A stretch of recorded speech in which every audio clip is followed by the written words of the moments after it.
नमस्कार दोस्तों, स्वागत है आपका अपने यूट्यूब चैनल पर। दोस्तों उम्मीद आप स्वस्थ होंगे, मस्त होंगे, अपने पढ़ाई में व्यस्त होंगे। दोस्तों आज हम लोग यूनिटेरिया पब्लिकेशन के द्वारा पब्लिश जो सामान्य बुक जारी किया गया, इससे हम लोग जो है वस्तुनिष्ठ प्रश्न देखेंगे जो कि स्टैटिक्स है। सभी एग्जाम के लिए काफ़ी ज़्यादा इंपॉर्टेंट होने वाला है। ये सभी एग्जाम के लिए इंपॉर्टेंट है, ध्यान में जरूर रखिएगा। चाहे वो बिहार दरोगा हो, बीपीएससी हो या फिर सिविल कोर्ट हो, सभी एग्जाम के लिए, या फिर बिहार पुलिस हो, सभी एग्जाम के लिए इंपॉर्टेंट है। तो इसलिए आप इसे मिस नहीं कीजिए, शुरू से अंत तक जरूर देखिए ताकि इसका फ़ायदा मिल सके। स्टैटिक्स है तो ये सभी एग्जाम में इसका रिपीटेशन होना तय है, तो इसीलिए आप इसे जरूर देखिए ताकि इसका फ़ायदा आपको मिल सके। और इससे पहले जो आपको जितने भी वीडियो इसका हो चुका है, अगर आप नहीं देख पाए तो उसके प्लेलिस्ट का लिंक भी डिस्क्रिप्शन में मिल जाएगा, उसे भी जाकर जरूर देखिए ताकि इसका बेनिफिट आपको एग्जाम में देखने के लिए मिल सके। और इस वीडियो को शुरू से अंत तक देखिए, इस वीडियो को लाइक शेयर जरूर कीजिए ताकि इसका फ़ायदा औरों को मिले, ज़्यादातर लोगों तक पहुँच सके। और इस चैनल को सब्सक्राइब जरूर कर लीजिए। तो चलिए इस वीडियो को शुरू करते हैं, ज़्यादा टाइम नहीं गंवाते हैं, इस वीडियो को शुरू करते हैं। तो चलिए टेस्ट नंबर 84 का पहला क्वेश्चन देखते हैं। कहता है कि राज्य के अधीन, क्या है, राज्य के अधीन लाभ का पद धारण करने वाले कोई भी व्यक्ति किसी विदेशी राज्य से कोई भेंट, उपलब्धि या पद निम्नलिखित में से किसके अनुमति के बिना स्वीकार नहीं करेगा। तो ये जो है आपको राष्ट्रपति की अनुमति के बिना स्वीकार नहीं किया जा सकता है। तो ए नंबर से आंसर हो जाएगा राष्ट्रपति के अनुमति के बिना। आगे कहता निम्नलिखित में से किसने राज्य के नीति निर्देशक तत्व एवं मूल अधिकारों को संविधान की मूल आत्मा कहा है। तो ये जो कहा है आपको ग्रेनविल ऑस्टिन ने कहा। किसने? ग्रेनविल ऑस्टिन ने कहा है, ध्यान रखिएगा। ए नंबर से आंसर हो जाएगा। चलिए आगे बढ़ते हैं। आगे कहता है कि निम्नलिखित में से किसकी नियुक्ति राष्ट्रपति द्वारा नहीं की जाती है। कहता है कि निम्नलिखित में से वह कौन है जिनकी नियुक्ति राष्ट्रपति के द्वारा नहीं की जाती है। तो ये जो नीति आयोग के उपाध्यक्ष होते हैं, इसकी नियुक्ति राष्ट्रपति के द्वारा नहीं की जाती है। ए नंबर से आंसर हो जाएगा। चलिए आगे है। निम्नलिखित में से कौन सा या कौन से अधिक, कहता है निम्नलिखित में से कौन सा या फिर कौन से विधेयक राष्ट्रपति के पूर्व अनुमति के बिना संसद में पेश नहीं किए जाते हैं। तो इसका सही आंसर हो जाएगा आपको धन विधेयक, जो है आपको राष्ट्रपति के अनुमति के बिना पेश नहीं किए जा सकते हैं। नए राज्य के निर्माण अथवा वर्तमान राज्य की सीमाओं में परिवर्तन संबंधी विधेयक भी नहीं पास किए जा सकते हैं। या फिर जिस कराधान से राज्य का हित हो, उस कराधान का प्रावधान प्रभाव डालने वाले विधेयक को। तो उपयुक्त में सभी हो जाएगा, क्या होगा? सभी। डी नंबर से आंसर हो जाएगा। निम्नलिखित में से किस विधेयक के तहत राज्यपाल किसी विधेयक को राष्ट्रपति के लिए आरक्षित रखता है। कहता है निम्नलिखित में से वह कौन से अनुच्छेद है जिसके तहत जो है राज्यपाल किसी भी विधेयक को राष्ट्रपति के लिए आरक्षित रखता है। तो इसका सही हो जाएगा अनुच्छेद 201 के तहत। किसके? अनुच्छेद 201 के तहत जो है राज्यपाल किसी भी विधेयक को राष्ट्रपति के लिए आरक्षित रख सकता है, ये अनुच्छेद 201 के तहत। चलिए आगे है। आगे कहता है निम्नलिखित में से कौन सा राज्य सूची का विषय नहीं है। निम्नलिखित में से वह कौन है जो राज्य सूची का विषय नहीं है। तो जो नहीं है ये आपको लोक व्यवस्था का, लोक व्यवस्था जो है राज्य सूची का विषय नहीं है। डी नंबर से आंसर हो जाएगा। आगे कहता है प्राणहिता किसकी सहायक नदी है। प्राणहिता जो है ये नदी किसकी सहायक नदी है। तो ये जो आपको गोदावरी की सहायक नदी है। सी नंबर से आंसर गोदावरी। आगे कहता है समान ऊंचाई वाले, क्या है, समान ऊंचाई वाले बिंदुओं को मिलाने वाली रेखाएं क्या कहलाती है। समान ऊंचाई के बिंदुओं को मिलाने वाली रेखाएं जो है ये आपको आइसोहाइप, क्या आइसोहाइप्स कहलाती है। सी नंबर से आंसर आइसोहाइप्स। ध्यान रखिएगा, यहाँ आपको आइसोहाइट्स दिया गया है, तो यहाँ आप इसमें कन्फ्यूजन में नहीं फंसिएगा, यहाँ आपको आइसोहाइप्स होगा। सी नंबर से आंसर हो जाएगा। आगे है संयुक्त राष्ट्र शरणार्थी उच्च आयोग का मुख्यालय कहाँ है। तो इसका मुख्यालय जो है आपको जेनेवा में, कहाँ? जेनेवा में। सी नंबर से आंसर जेनेवा। चलिए आगे है। आगे कहता निम्नलिखित में से सही सुमेलित है। इनमें से कौन कौन सही सुमेलित दिया गया ये आपको बताना है। तो यहाँ जो आपको सिर्फ व्हीलर द्वीप, अब्दुल कलाम द्वीप, ये सिर्फ आपको डी नंबर जो है 4 नंबर आपको सुमेलित दिया गया है। तो यहाँ डी नंबर से केवल 4 जो है सुमेलित है, बाकी कोई भी सुमेलित नहीं है। चलिए आगे है। निम्नलिखित में से कौन सुमेलित है। यहाँ भी सुमेलित ढूंढने के लिए कहा जा रहा है। तो आइए देखते हैं। कहता कि सीमांतिल, क्या है, सीमांतिल जो है डिस्कस थ्रो, ये आपको एक तरफ खिलाड़ी है, दूसरी तरफ खेल दिया गया है। ये आपको मिलान, उसमें कौन कौन मिलान सही दिया गया ये आपको बताना है। तो सीमांतिल जो है आपको डिस्कस थ्रो से है, तो हाँ ये सही है। भानु भाकर निशानेबाजी से संबंधित है, तो यह भी सही है। संचिता चानू, तो ये आपको संचिता सानू जो है ये आपको भारोत्तोलक से संबंधित है, तो यह भी सही है। और किदाम्बी श्रीकांत, ये बैडमिंटन से संबंधित है, यह भी सही है। तो 1 2 3 4, 4 के 4 सही सुमेलित दिए गए हैं। यहाँ डी नंबर सेंस होगा उपयुक्त में, सभी सही है, 1 2 3 4 सभी सुमेलित हैं। चलिए आगे है, आगे कहता है निम्नलिखित में से कौन गलत सुमेलित है। ध्यान रखिएगा कौन गलत सुमेलित दिया गया है। तो जो गलत है चलैया समिति बैंक सुधार से, ये आपको गलत दिया गया है। ये जो है आपको बैंक सुधार से नहीं, कर सुधार से संबंधित है। कर से संबंधित चलैया समिति है, ध्यान रखिएगा, बैंकिंग सुधार से नहीं है। तो सी नंबर से आंसर हो जाएगा जो गलत है। चलिए आगे है, निम्नलिखित में से कौन सा कथन सत्य नहीं है। ध्यान रखिएगा सत्य नहीं है यानी गलत है। तो यह आपको आभासी प्रतिबिंब को पर्दे पर प्राप्त किया जा सकता है, यह गलत है। क्या यह गलत है, यह सही नहीं है। आभासी प्रतिबिंब को पर्दे पर प्राप्त नहीं किया जा सकता है, ये होगा। यह आपको C number B number sense होगा जो गलत दिया गया है। आगे कहता कोशिका में उपस्थित प्लाज्मा झिल्ली निम्न में से किसकी बनी होती है। कोशिका में जो प्लाज्मा उपस्थित होती है इसकी झिल्ली किसके बनी होती है। तो इसकी झिल्ली जो होता है आपको प्रोटीन और वसा इन दोनों की बनी होती है। किसकी, सॉरी, ये जो प्रोटीन और लिपिड इन दोनों की बनी होती है। तो यहाँ डी नंबर से आंसर हो जाएगा। चलिए आगे है, आगे कहता लिटमस। क्या लिटमस विलियन जब ना तो अम्लीय होता है और ना ही क्षारीय होता है तब यह किस रंग का होता है। कहता लिटमस विलियन जो होता है ये ना तो क्षारीय या फिर या नहीं अम्लीय, इन दोनों में से कोई नहीं होता है, तब इसका रंग कैसा होता है। तो इस कंडीशन में जिसका रंग बैगनी होता है, क्या जिसका रंग जो होता है बैगनी होता है इस कंडीशन में। तो यहाँ आपको ए नंबर सेंस होगा बैगनी। आगे कहता है एक कृष्णिका उत्सर्जित करता है। तो ये जो उत्सर्जित करता है आपको सभी तरंग दैर्घ्य का विकिरण, क्या है सभी तरंग दैर्घ्य का विकिरण, ए नंबर से आंसर हो जाएगा। चलिए आगे है, आगे कहता है न्यूक्लियर। क्या न्यूक्लियर रिएक्टर में मॉडरेटर का कार्य होता है। न्यूक्लियर रिएक्टर जो होता है इसमें मॉडरेटर का कार्य क्या होता है। तो इसका कार्य होता है न्यूट्रॉन के लोड को कम करना। क्या न्यूट्रॉन के लोड को कम करना इसका मुख्य कार्य होता है, बी नंबर से आंसर हो जाएगा। आगे कहता है C6H12O6 में C की ऑक्सीजन संख्या कितनी है। तो इसमें जो है C यानी कार्बन की ऑक्सीजन संख्या जो है ये आपको कितनी है ये बताना है। तो यहाँ आपको 0 बता, क्या 0, डी नंबर से आंसर होगा 0। चलिए आगे है,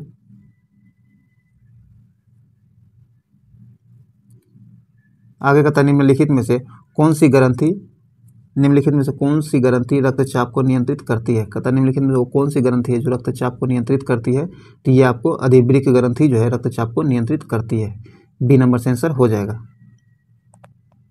चलिए आगे है, आगे कहता निम्नलिखित में से क्या निम्नलिखित में कौन अम्ल तथा भस्म दोनों के रूप में आचरण करता है। कहता निम्नलिखित में से वह कौन है जो अम्ल तथा भस्म दोनों के तरह व्यवहार करता है, अपना आचरण करता है। तो इसका सही आंसर हो जाएगा आपको उपयुक्त में सभी, क्या है उपयुक्त में सभी, डी नंबर से आंसर हो जाएगा। आगे कहता विद्युत संयोजक, सहसंयोजक और उप सहसंयोजक तीनों बंधन उपस्थित होते हैं। तो ये तीनों बंधन जो है किस में उपस्थित होते हैं। तो इसका सही आंसर हो जाएगा NH4Cl में, सी नंबर से आंसर हो जाएगा। चलिए आगे है, आगे कहता आदर्श गैस के लिए समीकरण PV बराबर nRT में गैस स्थिरांक का मान निर्भर करता है। तो इसमें जो गैस स्थिरांक होता है किस पर निर्भर करता है। तो ये जो निर्भर करता है आपको माप की इकाई पर, किसके माप की इकाई पर निर्भर करता है, डी नंबर से आंसर हो जाएगा। आगे है निम्न में से किस में, आइए देखते हैं। कहता है निम्न में से किस में शोषण प्रक्रिया संपन्न होती है। कहता है कि निम्न में से किस में शोषण प्रक्रिया जो है संपन्न होती है। तो आइए देखते हैं। तो इसमें जो आपको पौधे में शोषण प्रक्रिया संपन्न होती है, जीव में भी और बीज में भी। तो ये आपको 1 2 3 के तीनों सही दिया गया, तो डी नंबर से आंसर हो जाएगा। चलिए आगे है, आगे कहता है पालक में कौन सा अम्ल पाया जाता है। पालक जो है इसमें कौन सा अम्ल पाया जाता है। तो पालक में आपको ऑक्जेलिक अम्ल, क्या ऑक्जेलिक अम्ल पाया जाता है, सी नंबर से आंसर ऑक्जेलिक अम्ल। चलिए आगे है, आगे कहता है कि सूची 1 को सूची 2 से सुमेलित करना है। एक तरफ सूची 1 में घाटी दिया गया है और सूची दूसरे में राज्य दिया गया है। तो ये आपको कौन सी घाटी किस राज्य में स्थित है ये सुमेलित करना है। तो आइए देखते हैं। तो यहाँ देखिए क्या मरखा घाटी जो आपको ये लद्दाख में, कहाँ मरखा घाटी आपको लद्दाख में है। तो आपको ये 3 से मिल जाएगा। और जुकू जुकू घाटी जो है ये आपको नागालैंड में, कहाँ नागालैंड में है जुकू घाटी, 4 से मिल जाएगा। और सांगला घाटी क्या है, सांगला घाटी यह आपको हिमाचल प्रदेश में, कहाँ हिमाचल प्रदेश में सांगला घाटी है। और ये आपको युथांग घाटी सिक्किम में है, तो ये आपको 1 से मिल जाएगा। तो इस प्रकार आपका सही आंसर हो जाएगा 3 4 2 1, 3 4 2 1, यहाँ बी नंबर से आंसर हो जाएगा। ध्यान रखिएगा बी नंबर सही सुमेलित होगा। चलिए आगे है, आगे कहता है कि भारत के सबसे दक्षिणी भाग में स्थित पहाड़ियाँ निम्न में से कौन सी है। कहता है भारत के दक्षिण में स्थित पहाड़ियाँ इनमें से कौन सी पहाड़ी है जो भारत के दक्षिण में स्थित है। तो इसका सही आंसर हो जाएगा आपको क्या है, कार्डेमम पहाड़ियाँ जो है ये आपको भारत के दक्षिण में स्थित है। तो यहाँ पर ए नंबर से आंसर हो जाएगा। आगे कहता है भारत के जनांकीय इतिहास में किस वर्ष को महान विभाजक की संज्ञा दी गई है। तो इसका सही आंसर हो जाएगा आपको 1921 में। कब 1921 को जो है भारत की जनांकिक जनसंख्या विभाजन के जो है महान विभाजक माना गया है 1921 को। कब 1921 को, सी नंबर से आंसर हो जाएगा।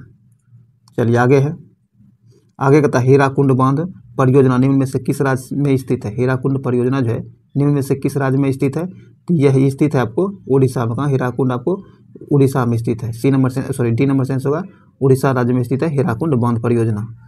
यहाँ आपको डी नंबर से आंसर होगा उड़ीसा। आगे कहता है विद्युत के माध्यम से किसी अन्य पदार्थ के ऊपर किसी भी अन्य वांछित धातु की परत चढ़ाने की प्रक्रिया को डैश कहा जाता है।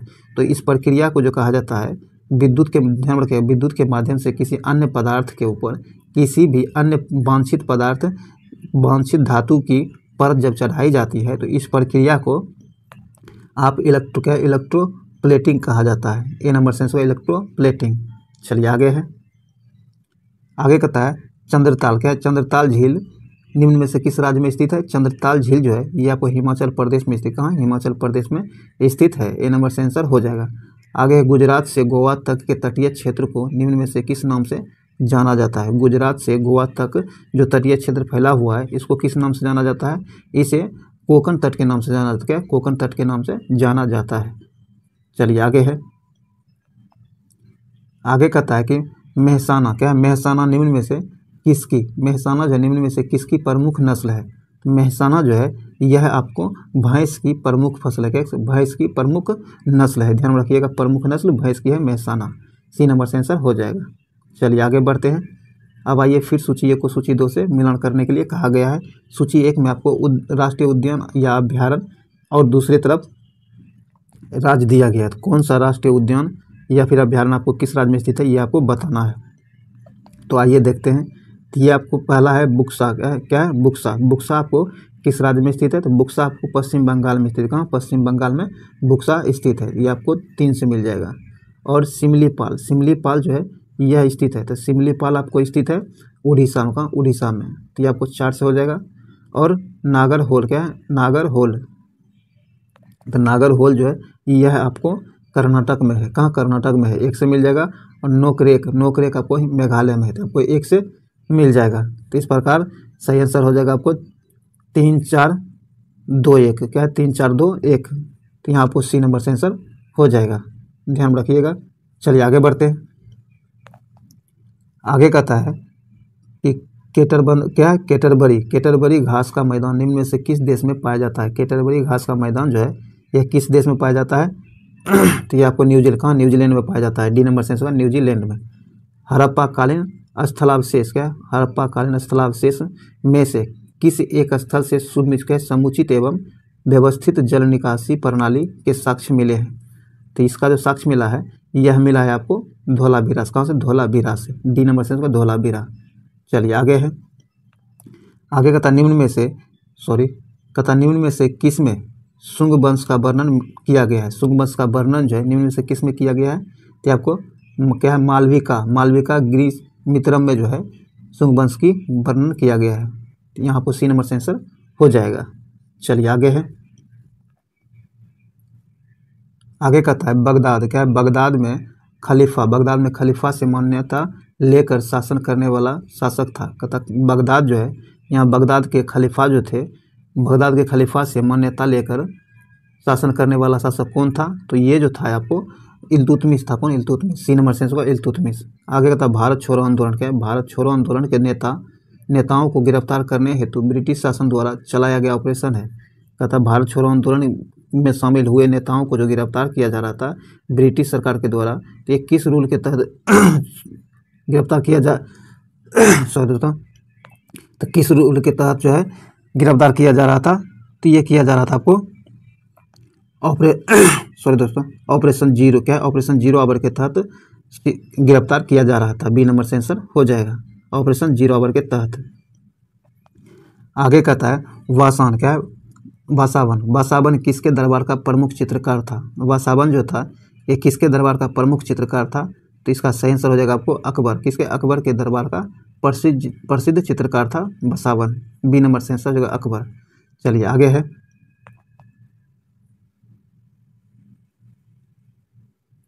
आगे कहता है विजयनगर। क्या? विजयनगर के जिस सम्राट ने तेलुगु और संस्कृत साहित्य में सर्वाधिक योगदान दिया था वह कौन है? तो इसका सही आंसर हो जाएगा आपको देवराय के सॉरी कृष्णदेव राय। कौन? कृष्णदेव राय। सी नंबर से आंसर होगा कृष्णदेव राय। इन्होंने तेलुगु और संस्कृत साहित्य में सर्वाधिक योगदान दिया है, जो कि विजयनगर के साम्राज्य हैं कृष्णदेव राय। सी नंबर से आंसर हो जाएगा। आगे कहता है स्वामी। क्या है? स्वामी दयानंद सरस्वती के संबंध में कौन सा कथन सत्य है? स्वामी दयानंद सरस्वती जो है इनके संबंध में कौन सा कथन सत्य दिया गया है ये आपको बताना है। तो आइए देखते हैं। कहता है कि देवी एवं देवताओं की मूर्ति पूजा के विरुद्ध थे ये। हाँ, ये सही है। आगे कहता है कि वेदों को अमोघ मानते थे, यह भी सही है। ईश्वरचंद्र विद्यासागर से मिलने, कहता है ईश्वरचंद्र विद्यासागर से मिले थे और उन्हें उनसे विचार विमर्श किया था, यह गलत है।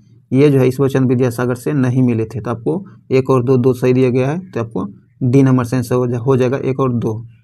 चलिए आगे है, आगे कहता है सहायक संधि से। क्या है? सहायक संधि से बेलेजली द्वारा भारतीय राज्यों को राजनीतिक परिधि में लाने का प्रयास किया गया। इसके व्यवस्थित कालक्रम के रूप में कौन सही है? इसके व्यवस्थित कालक्रमानुसार कौन सा सही है निम्न से ये आपको बताना है। तो इसका पहला आपको हैदराबाद, फिर तंजौर और अवध, फिर भोसले हो जाएगा। तो डी नंबर यहाँ से आंसर होगा हैदराबाद, तंजौर, अवध और भोसले। तो डी नंबर यहाँ से आंसर हो जाएगा जो कालक्रमानुसार सही दिया गया है। डी नंबर से आंसर हो जाएगा। चलिए आगे है, आगे कहता है निम्नलिखित युग्मों में से कौन सही सुमेलित नहीं है? ध्यान रखिएगा, सही सुमेलित नहीं है। तो जो सही सुमेलित नहीं है ये कहता है सिंध का विलय। सिंध का विलय जो है 1848 में हुआ, यह गलत है। सी नंबर से आंसर हो जाएगा जो गलत दिया गया। बाकी क्या है? सुगोली की संधि 1816 क्या है? 1816 में हुआ है। अवध का विलय 1856 में हुआ है और झलकी की संधि 1752 में हुआ है। सी नंबर आपको गलत दिया गया जो सुमेलित नहीं है। चलिए आगे है, आगे कहता है विश्व। क्या है? विश्व प्रसिद्ध कश्मीर और डल झील अवस्थित है। विश्व प्रसिद्ध कश्मीर घाटी और डल झील जो है ये कहाँ स्थित है? तो ये दोनों जो है ये आपको बृहद हिमालय और पीर पंजाल के बीच स्थित है। ए नंबर से आंसर हो जाएगा।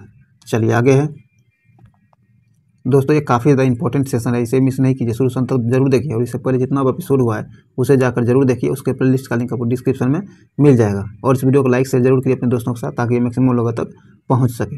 इस चैनल को सब्सक्राइब भी कर लीजिए ताकि आपको नोटिफिकेशन मिलता रहे और हमें भी आपके लिए काम करने के लिए मोटिवेशन मिलता रहे। आगे कहता निम्नलिखित में से कौन एक अधिकार प्रतिस्पर्धा की प्रकृति नहीं है? प्रतिस्पर्धा क्या है? एकाधिकार की प्रतिस्पर्धा की प्रकृति नहीं है, ये आपको बताना है। ये आपको सजातीय उत्पाद जो है ये आपको एकाधिकार की प्रतिस्पर्धा की प्रकृति नहीं है। डी नंबर से आंसर हो जाएगा। कहता अधिसीमांत उत्पादकता बढ़ती जाती है तो यह दर्शाती है। कहता अधिसीमांत उत्पादकता जो है यह बढ़ती जाती है तो यह क्या दर्शाती है? तो यह जो है आपको क्या वृद्धिमान प्रतिफल का नियम दर्शाती है। ए नंबर से आंसर हो जाएगा। चलिए आगे है, कहता सकल घरेलू उत्पाद और सकल राष्ट्रीय उत्पाद में अंतर है। कहता सकल घरेलू उत्पाद और सकल राष्ट्रीय उत्पाद जो है इन दोनों में क्या अंतर है? तो इन दोनों में जो अंतर है विदेशों से प्राप्त शुद्ध आय का, इन दोनों के अंतर को विदेशों से प्राप्त शुद्ध आय अंतर होता है। ए नंबर से आंसर हो जाएगा। आगे का तो विश्व रंगमंच दिवस कब मनाया जाता है? विश्व रंगमंच दिवस जो है यह मनाया जाता है आपको 27 मार्च को। कब? 27 मार्च को मनाया जाता है विश्व रंगमंच दिवस। चलिए आगे है, आगे कहता निम्नलिखित क्या निम्न में से कौन सा शब्द लॉन टेनिस से संबंधित है? कहता निम्न में से वो कौन सा शब्द है जो लॉन टेनिस से संबंधित है? तो ये आपको स्मैश लॉन्ग टेनिस से संबंधित है, स्ट्रोक भी संबंधित है, और आपको ये चेस तो शतरंज से संबंधित है, और इन यह संबंधित है। तो आपको 1 2 4 3 नंबर से आंसर हो जाएगा जो आपको लॉन्ग टेनिस खेल से संबंधित है। चलिए आगे है, आगे कहता है कि निम्नलिखित में से कौन सा युग्म सही सुमेलित नहीं है? ध्यान में रखिएगा, इस तरह के क्वेश्चन को लास्ट तक पढ़ा कीजिए। देखिए यहाँ क्या है, सही सुमेलित। अब लास्ट में आपको ध्यान में चल जाएगा सही सुमेलित है, इसलिए पूरा क्वेश्चन पढ़ा कीजिए। देखिए सही सुमेलित नहीं है, तो इस तरह के क्वेश्चन को पूरा जरूर पढ़ा कीजिए, नहीं तो आपको आंसर गलत करके चलाइएगा। तो यहाँ जो आपको जो सही सुमेलित नहीं है, ये आपको सबाक का है। सबाक जो इराक, ये आपको गुप्तचर संस्था दिया गया है और देश है। तो ये सबाक जो है इराक की गुप्तचर संस्था नहीं है, लेकिन यहाँ कहता है तो ये आपको गलत सुमेलित दिया गया है, बी नंबर से आंसर हो जाएगा। अब बाकी मोसाद इजराइल की गुप्तचर संस्था है, सही है। क्या मुखबारात मिस्र की मुखबारात जो है ये आपको मिस्र की गुप्तचर संस्था है, सही है। नाइचो ये जापान की है। सब आप कमेंट बॉक्स में जरूर बताइए। देखिए इससे पहले वाले में आपको जो स्मरणीय तथ्य कराया जाता है उसमें आपको बताया गया था कि सबाक की जो है गुप्तचर संस्था कौन सी है, तो आप उसे अगर आप रेगुलर फॉलो करते हैं तो जरूर आपको पता होगा। कमेंट बॉक्स में जरूर बताइए, और जिसको नहीं भी पता है वो नेट पर सर्च करके या फिर किताब से देख के बताइए ताकि आपको याद रहे। चलिए आगे है, नहीं तो पीछे वाला वीडियो जाकर देखिएगा, आपको पता चल जाएगा इसका सही आंसर क्या है। अब आइए हम लोग स्मरणीय तथ्य देखते हैं। इसमें कहा जाता है कि आज हम लोग स्मरणीय तथ्य में पीएच मान को देखेंगे, जो सभी एग्जाम के लिए काफ़ी ज़्यादा इंपॉर्टेंट होता है। यहाँ से जो है एक क्वेश्चन आपको हमेशा पूछे जाने की संभावना बनी रहती है, तो इसीलिए आप इसे मिस नहीं कीजिए। चलिए देखते हैं, कहता है कि नींबू का पीएच मान कितना होता है? नींबू का पीएच मान जो है आपको 2.2 होता है। कितना? 2.2 होता है। और सिरका का पीएच मान आपको 2.4 होता है। शराब जो है इसका पीएच मान आपको 2.8 होता है। कितना? 2.8 सिरका का पीएच मान शराब का पीएच मान होता है, और सिरका का 2.4। ये मूत्र जो होता है मानव मूत्र, इसका पीएच मान 6 होता है। कितना? 6 होता है। और दूध का पीएच मान 6.4 होता है, ध्यान रखिएगा 6.4। और ये लाड़ जो होता है इसका पीएच मान आपको 6.5 होता है। मानव रक्त जो है इसका पीएच मान आपको सबको पता है 7.4 होता है। कितना? 7.4 होता है। और समुद्री जल जो है, समुद्री जल का पीएच मान आपको 8.4 होता है। कितना? 8.4 होता है। तो ये जो है आपको पीएच मान रट लीजिएगा जरूर, क्योंकि इसको 2 बार 3 बार करके देखिएगा, यहाँ से क्वेश्चन पूछे जाने की संभावना हमेशा रहती है। इस वीडियो को शुरू से अंत तक जरूर देखा कीजिए, प्रत्येक दिन देखा कीजिए, ताकि इसका फायदा आपको मिल सके। स्टैटिक्स है तो ये कभी बदलता नहीं, तो इसीलिए आप इसे रिवीजन जरूर करिए। इससे पहले जितने भी एपिसोड हुआ है नहीं देख पाए तो उसे भी जाकर जरूर देखिए, उसका लिंक डिस्क्रिप्शन में मिल जाएगा। और पीडीएफ जो है इसका रिवीजन के लिए आप जरूर डाउनलोड कीजिए, जो आपको हमारे टेलीग्राम ग्रुप में मिल जाएगा, जिसका लिंक डिस्क्रिप्शन में दे दिया गया है। टेलीग्राम ग्रुप से जरूर जुड़िए, क्योंकि आपको हर एक एग्जाम के बारे में अपडेट कराया जाता है, या फिर आपको नोट जो है वहाँ अवेलेबल कराई जाती है। तो इसीलिए टेलीग्राम ग्रुप से जरूर जुड़िए ताकि इसका फ़ायदा मिल सके। तो चलिए आज स्मरणीय तथ्य में मात्र इतना ही था, जो काफ़ी ज़्यादा इंपॉर्टेंट है। फिर मिलते हैं अगले वीडियो में, तब तक के लिए जय हिंद।